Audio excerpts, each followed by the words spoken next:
You think your smoking habit is a battle of willpower. It's not.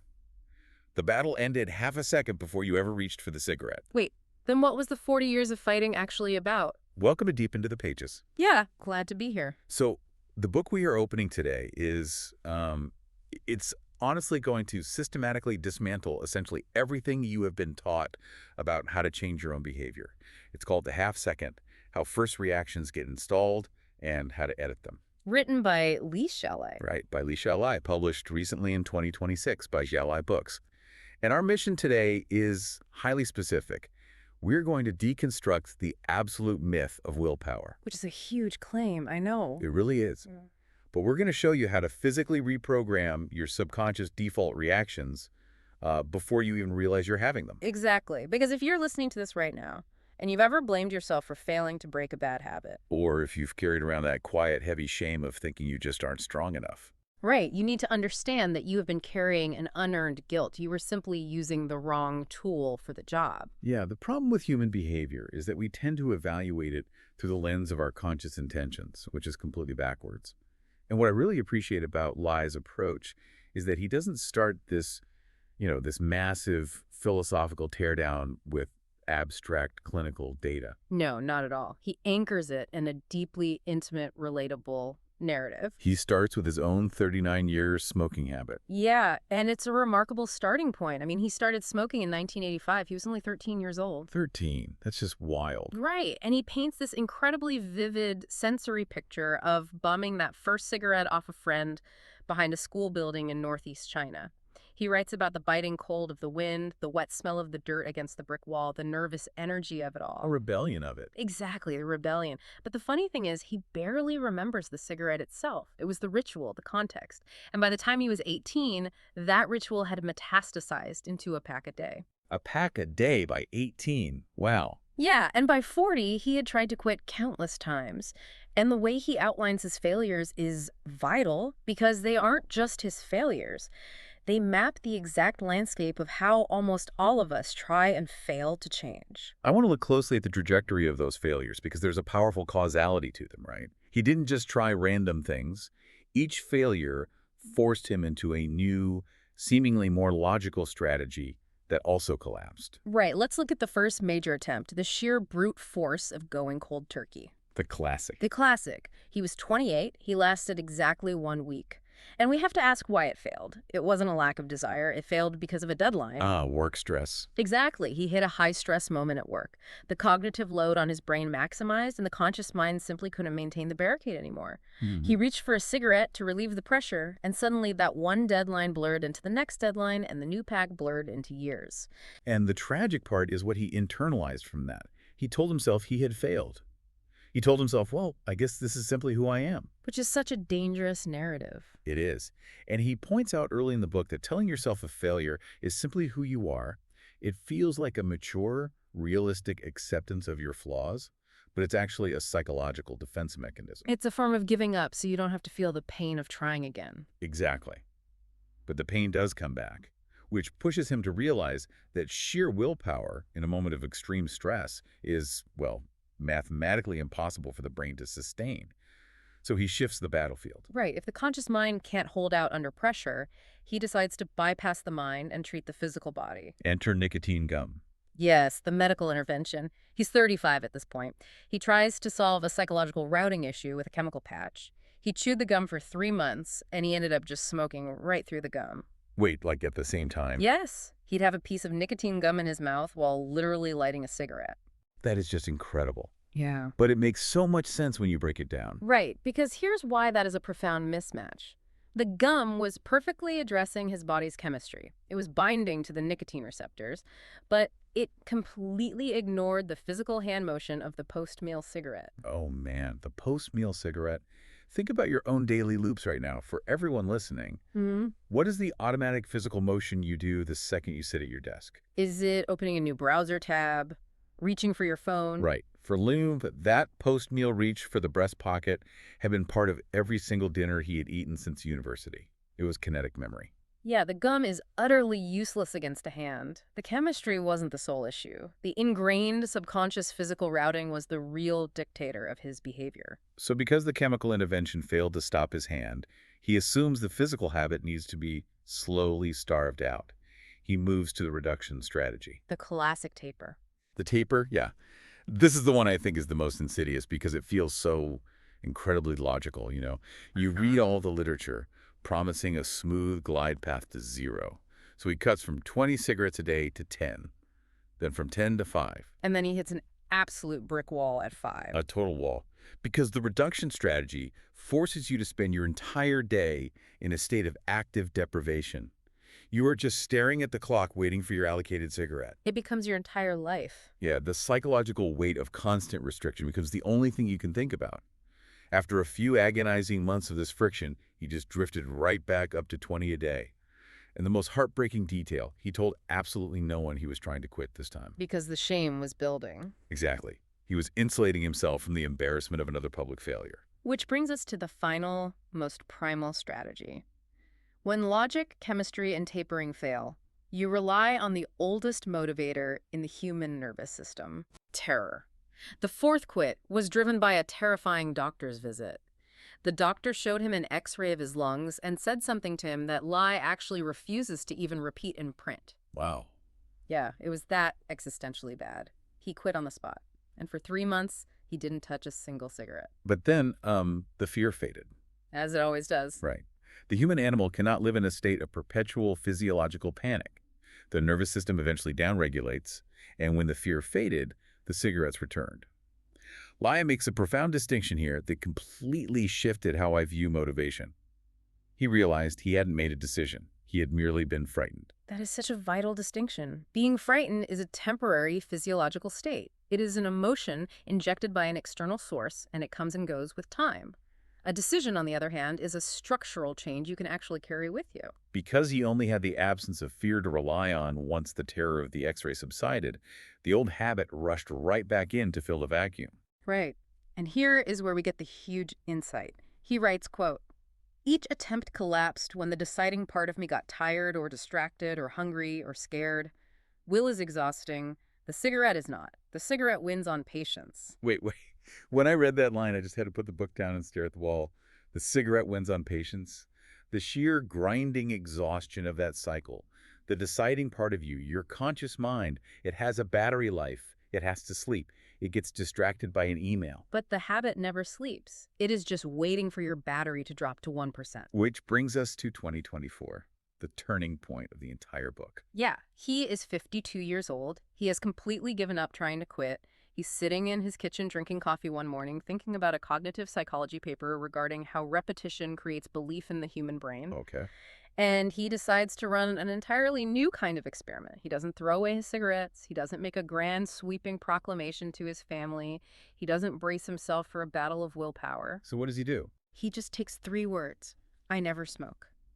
And he begins repeating them to himself, randomly, in the car while driving, making his morning coffee, sitting in the back of taxis where no one could hear him. He didn't promise to quit, though, right? No, he committed only to repeating the words and watching what happened to his internal state. And the result is absolutely astonishing. Day 1 of this experiment, he didn't light a cigarette. The habit it vanished instantly. Without a fight, without the grinding friction of the taper or the panic of cold turkey. A hand that had moved toward a pack of cigarettes multiple times a day for 39 years just stayed put. I mean, how does a 39-year habit evaporate without a struggle? It completely defies everything we have been taught in our culture about grit and resilience and resistance. It defies it because grit and resistance operate in the wrong temporal window. They show up too late. This brings us directly to the biological mechanics of the book, specifically what Li calls the timing problem. Right. Let's unpack the hard science of this half second, because once you see the mechanics, you really cannot unsee them. Let's trace the exact timeline of a craving. Say you experience a spike of stress from a work email, or you just finished a large meal. The trigger occurs. Okay. In less than half a second, the body physically begins to move. The hand reaches for the phone to doom scroll, or reaches for the pack of cigarettes. By the time your conscious mind, which behavioral economists like Daniel Kahneman call System 2 boots up, notices what is happening and screams, "Wait, stop," The hand is already halfway there. The message is halfway typed. The cigarette is halfway to your lips. Your willpower is not weak. That is a fundamental category mistake we make when we judge ourselves. Willpower is just slow. Right, system 2 is deliberate. It's calculating and reflective. It evaluates long-term consequences. And that processing takes caloric energy and, more importantly, it takes time. The half-second predates all of that deliberation. The reaction has fired and the body is in motion before consciousness is even invited to the meeting. Willpower arrives to a fight that is already over. And realizing this completely demolishes the prevailing psychological model that has dominated the last 20 years. We really have to talk about the spectacular rise and fall of ego depletion. Oh man, ego depletion. For 2 decades, the entire self-help industry was built on Roy Baumeister's 1998 theory. Baumeister ran this famous experiment where people were put in a room with fresh-baked chocolate chip cookies and radishes. Sounds like a cruel joke. It kind of was. Some were told to eat the cookies, some had to force themselves to eat the radishes and resist the cookies. Then they were all given an impossible puzzle to solve. Right, and the radish eaters gave up on the puzzle much faster. Exactly. And the conclusion drawn was that willpower is like a muscle. You use it to resist the cookies, it gets tired, it gets depleted, and you have no energy left for the puzzle. The world bought this entirely. We were sold millions of books on how to strengthen our willpower muscle, how to conserve our decision-making energy, how to eat glucose to restore our willpower. It was everywhere. It was incredibly attractive because it offered a very simple, trainable mechanism for self-control. But it's completely flawed. Completely. Li cites the massive 2016 replication study led by Martin Hager, which was essentially an earthquake in the psychology community. They pre-registered the study, which means they couldn't cherry-pick the data later. They ran it across 23 different independent laboratories globally, testing over 2,000 participants using the exact same protocols. And what did they find? They found absolutely zero detectable ego depletion effect. None. None. The measured effect size was statistically indistinguishable from zero. The entire paradigm collapsed overnight. Willpower isn't a fluid you run out of. It isn't a muscle that fatigues in the span of a single afternoon. So the failure of self-control isn't about running out of a resource. No, it's about the biological fact that conscious restraint is the wrong tool entirely because it operates in the wrong fraction of a second. To really make this concrete for you listening right now, let's look at the cross-domain analogy Li uses, because understanding this timing problem is the absolute key to executing his method. Think about your computer or your smartphone. Okay. Most self-help advice operates like you're trying to force a buggy, crashing app to work by just tapping the screen harder in real time. You are fighting the craving, fighting the urge to snap at your partner, wrestling with the app while it's already open and glitching. That's a perfect way to visualize it. You were trying to intervene at the application layer. Exactly. But Li's approach is a firmware update. You are changing the underlying operating system in the background at the root level of the machine so that when the app boots up, it runs completely differently. You don't rewrite the app, you flash the ROM. I love that. I'd actually take it even further into a physical environment. Think about wildland firefighting. Willpower is the equivalent of a reactive firefighting team. You are reacting to flames that are already 10 feet high, using massive amounts of water, helicopters, and exhausting human labor to suppress a crisis that is already fully underway.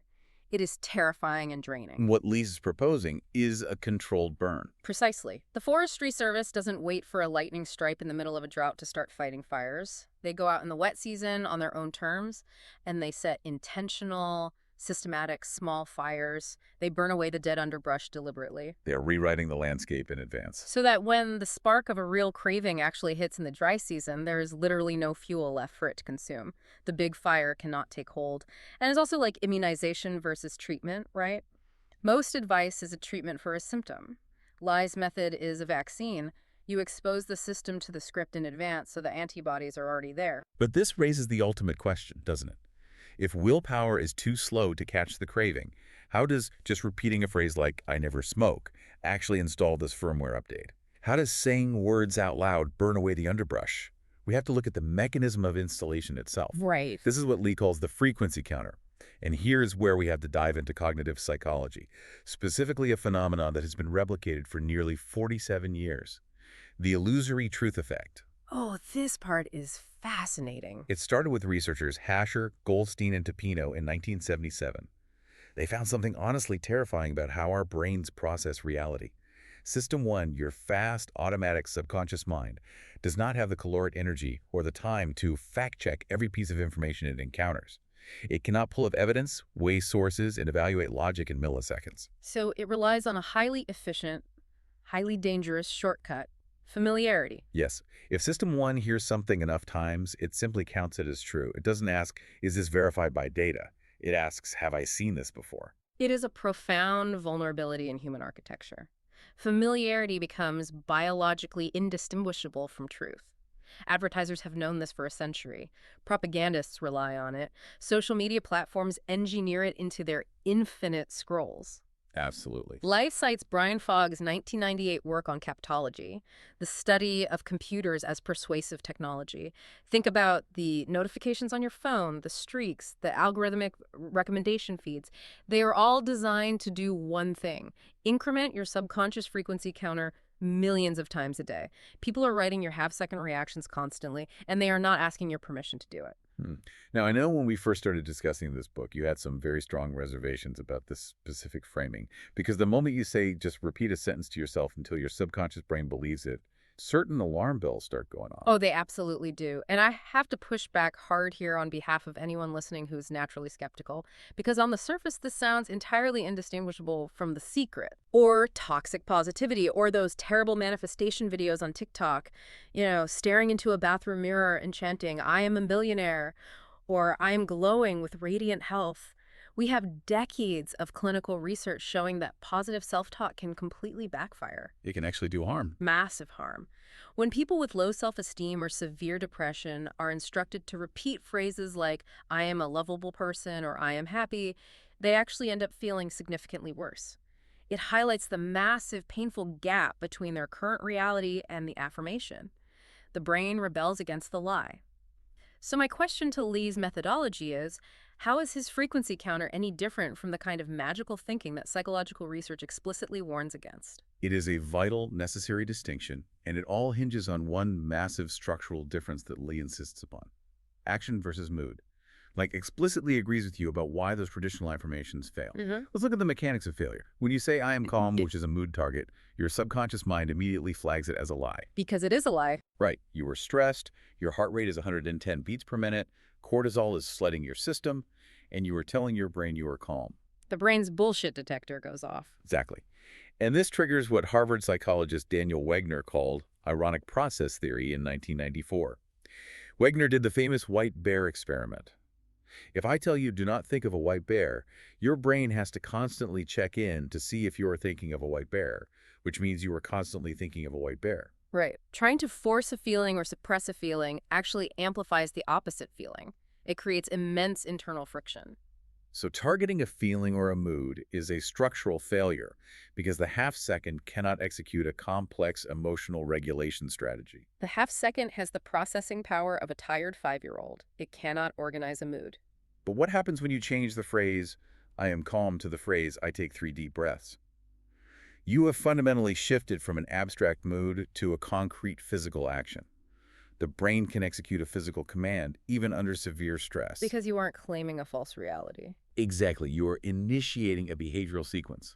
The physical action is the anchor. And that leads us to the most counterintuitive part of the entire installation process. Even if you use an action target, you are going to encounter what Li calls the protest. They protest, yes. When you first start repeating this new script, your internal voice is going to violently object. When Li was walking around saying, "I never smoke" in those first few days, his internal monologue was screaming at him, "That is a lie. You smoked literally an hour ago. What are you doing? You are a pack-a-day smoker. This is pathetic." And the natural instinct for anyone trying this is to think, oh no, my conscious mind is rejecting this. The friction means the script is failing. I should stop. But Li cites Mark Bouton's 2004 research on extinction learning to explain why this interpretation is completely backwards. The protest doesn't mean the script is failing. The protest means the new routing is working. It's the extinction burst. Yes. The new script is directly clashing with the old, heavily reinforced neural pathway. It is generating friction. Think of it like road construction. You are essentially laying down fresh asphalt over a deeply rutted dirt road. The noise, the dust, the disruption, that is the sound of the construction. It isn't designed to stop. It's proof that the landscape is changing. You must repeat past the protest. Okay, if we accept that this mechanism works, that repeating an action-oriented script past the point of internal protest will eventually overwrite the subconscious default, then we need to understand exactly how to build these scripts. Because sloppy engineering here, like using a mood instead of an action, will just result in another failure, like provides a very strict structural formula. Let's workshop this. Let's unpack the ARISE framework. This is the architectural blueprint for hacking your own frequency counter. ARISE. It stands for Action, Reason, Identity, Situation, and Emotion. Let's make this tangible for you listening right now. Think about a habit you hate. Let's say it's stress eating late at night. You find yourself opening the fridge at 10 p.m. Let's build a script to stop that hand from opening the door, starting with A, action. Action is the mandatory spine of the entire script.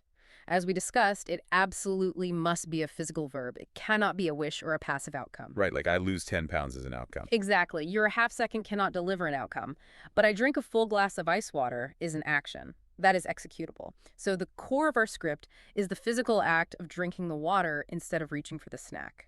Next is R for reason, the because clause. And what is fascinating here is the psychological leverage of the word because itself. To explain why this matters, Li points to Ellen Langer's famous 1978 photocopier study at Harvard.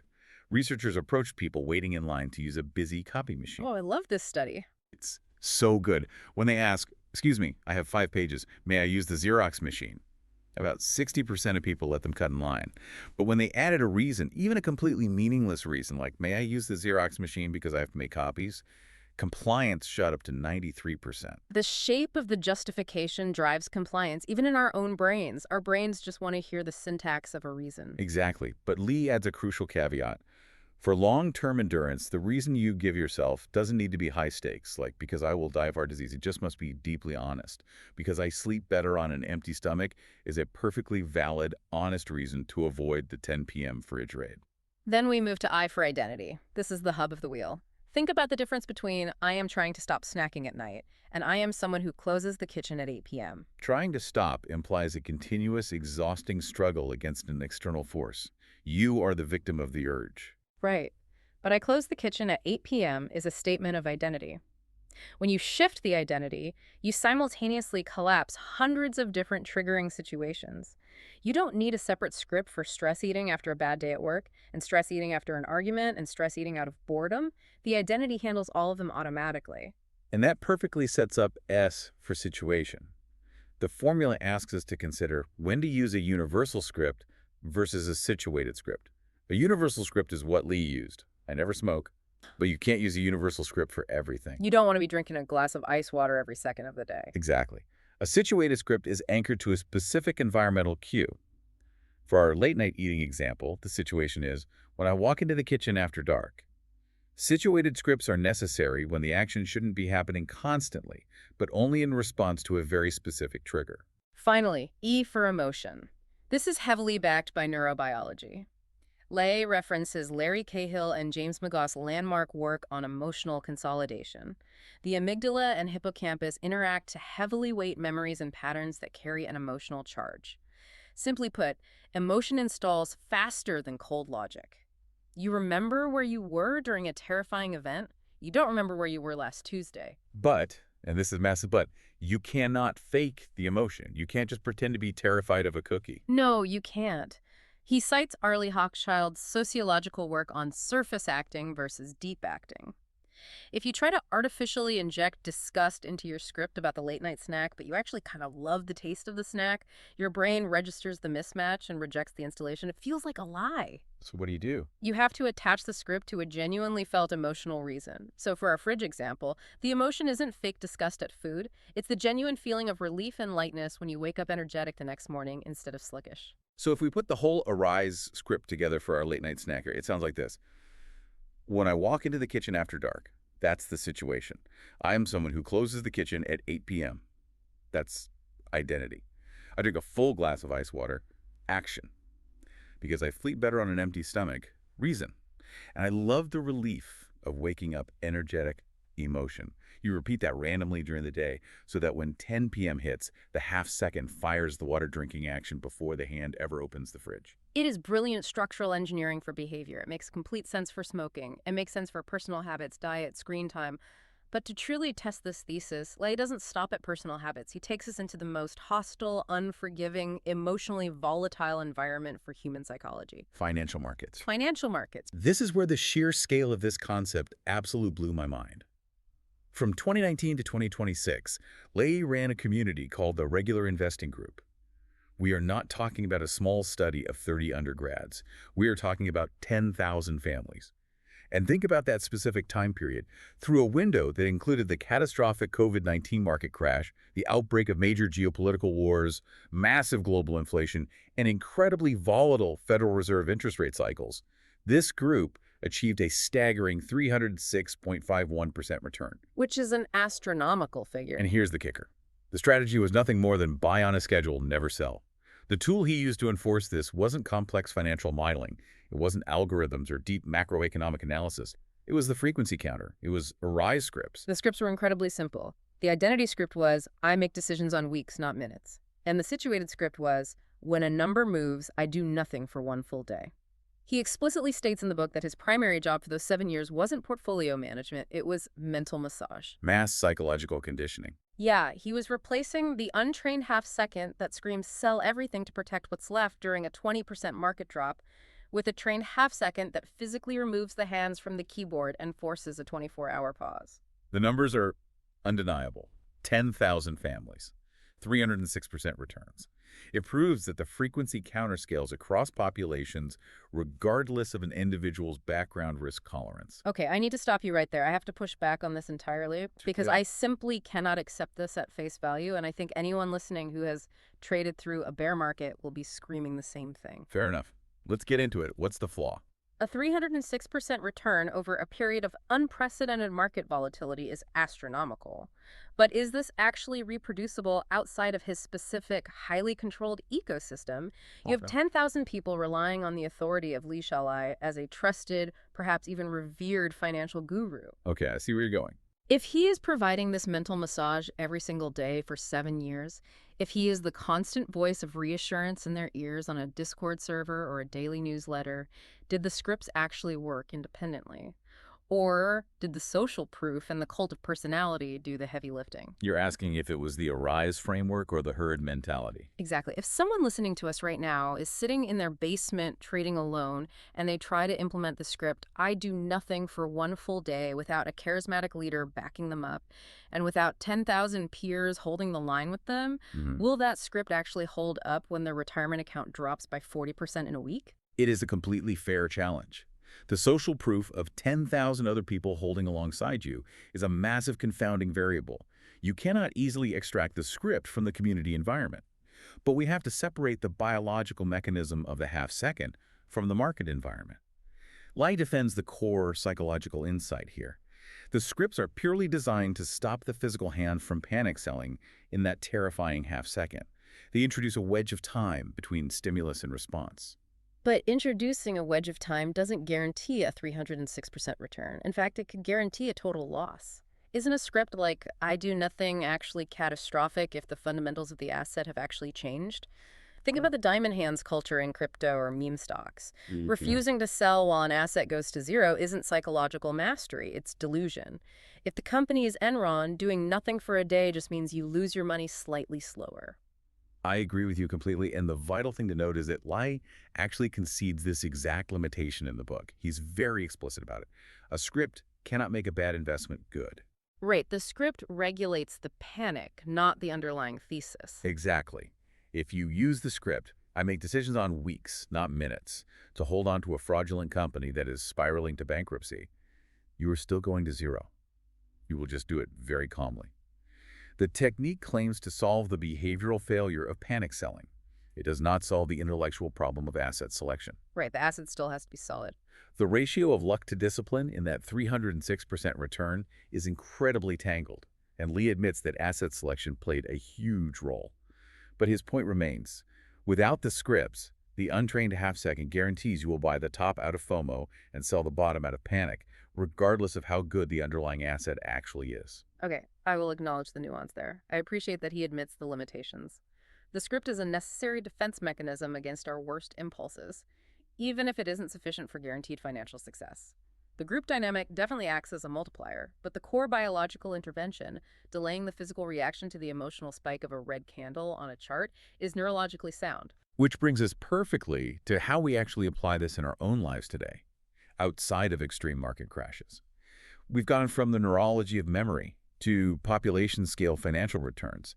Let's bring it back down to the intimate, personal level. Let's talk about how we use this keyboard in our daily routines. Have you started implementing this? I have. I immediately started using a script based on his chapters on building new behaviors, specifically tackling my absolute worst modern habit, which I think a lot of our listeners struggle with, doom scrolling. Oh, the infinite scroll? Yes. I analyzed my situation bundle. It isn't just one trigger, it's every time the phone is in my hand, every transition between tasks, every quiet moment in an elevator. My old reaction was entirely subconscious. I'd have the phone unlocked and be scrolling through a feed before my conscious mind even registered the intention to look at my phone. The half second was completely hijacked by the app developers. So what was the specific arise script you built to counter that? The impulse script. When I feel the urge to check, I put the phone down and walk away for an hour. The action is incredibly specific and physical. Put the phone down, walk away. The situation is feeling the urge. And what genuinely shocked me was the physical sensation of implementing this over the past week. How so? Like, what did it actually feel like? Normally, when I try to stop scrolling, it feels like a wrestling match in my own head. Pure willpower, gritting my teeth, telling myself just 5 more minutes. But by repeating the script randomly, saying it out loud while washing dishes, while driving, when I wasn't even tempted by the phone, I essentially front-loaded the effort. I was doing the controlled burn. Wow. Yeah, when the urge finally hit while I was sitting on the couch, the script just fired on its own. I physically placed the phone face down on the table. The hour delay broke the impulse loop. It completely removed the exhaustion of the battle. It felt frictionless. That is the controlled burn in action. You burned away the fuel before the spark of the craving ever arrived. For me, the absolute game changer was the chapter on money, but not regarding investments or the stock market. It was a much more mundane, deeply stressful habit, the bill opening script, Oh, the avoidance spiral. the ultimate avoidance pattern. I have this terrible habit of letting important mail pile up on my counter. The unopened envelope just sits there, radiating anxiety into the room. I walk past it and feel a spike of cortisol. So I adopted his exact script. When a bill arrives, I open it within 60 seconds. And how did that shift your internal experience of the anxiety? It was profound, because the unopened bill carries the weight of infinite catastrophic fantasy. In the half second before I open it, my brain assumes I am completely bankrupt, that I've missed a payment, that my credit is ruined. It's Schrodinger's bill. Exactly. But the script targets the reaction to the physical object itself. I open it within 60 seconds. The physical action of ripping the paper. When you actually open it, the fantasy evaporates, and you are just left with reality. You might owe money, sure, but it is a bounded, real number. It is $80. It isn't infinite doom. Shifting my identity to someone who looks at what is real fundamentally changed my daily baseline anxiety. It wasn't about financial responsibility. It was about ending the psychological torture of avoidance. That is the true power of editing the half second. You are not just changing a single behavior, you are changing the entire internal landscape in which that behavior occurs. You are removing the friction of living. We started this exploration today by saying the battle ended half a second before you reached for the cigarette or the phone or the fridge. But the truth is, the battle was actually won months earlier, in those random mundane moments, making coffee, sitting in traffic, repeating an action-oriented script until the subconscious finally accepted it as the default truth of your identity. The half second isn't a prison you are locked inside, it's a keyboard. And the hand that types on it, that is yours. You have just been letting advertisers, past traumas, ambient panic, and old, deeply rooted habits use it for far too long. It is time to take your hands back. So I leave you with this final provocative thought. Look at the one behavior you hate most about yourself right now. The one you have fought for years with willpower, the one you carry shame about. What is the exact sentence that is currently running in your half second to cause it? What is the hidden script telling your hand to move? Because until you name that sentence, you cannot rewrite it. That's it for this episode of Deep Into the Pages.